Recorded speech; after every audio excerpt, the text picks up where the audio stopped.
ఓ సన్యాసి చెప్పాడని శక్తి సినిమా తీసి కోట్లు పోగొట్టుకున్నారు నిర్మాత అశ్విని దత్. ఆ తర్వాత కూడా ఎన్నో తీశారు, టీవీ ఛానల్ కూడా పెట్టారు. ఒకటికి 10 పోవడమే కానీ పావలా కూడా లాభం లేదు. ఆ దెబ్బకి సినిమాలు మానేద్దాం అనుకున్నారు. అయితే ఒకే ఒక్క సినిమా కోసం తండ్రిని బ్రతిమలాడింది కూతురు, అదే ఎవడే సుబ్రహ్మణ్యం. దత్తు గారు మాత్రం సినిమాలొద్దు ఏమొద్దు, ఎప్పటికే చాలా పోగొట్టారన్నారు. కానీ ప్రియాంక మాత్రం ఉండి పట్టింది.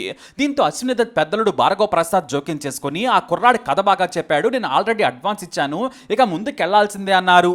అయిష్టంగానే ఒప్పుకున్న దత్తు గారు మీ ఇష్టం, పోతే మరో 3 కోట్లు పోగొట్టండి అని చిరాగ్గా కూతుళ్ళకి చెప్పేసి వెళ్లిపోయారు. ఇక సినిమా విడుదలకు సిద్ధమైంది. దత్తు గారిని చూడమన్నారు. నేను చూడని వెళ్లిపోయారు ఆయన. కానీ తనకు తానుగా విజయవాడలో ఓ థియేటర్లో ఎవడే సుబ్రహ్మణ్యం సినిమా చూశారు. ఆ మూవీ చూడగానే అశ్విని దత్కు సంతోషం ఆగలేదు, ఆనంద బాష్పాలు వచ్చేశాయి.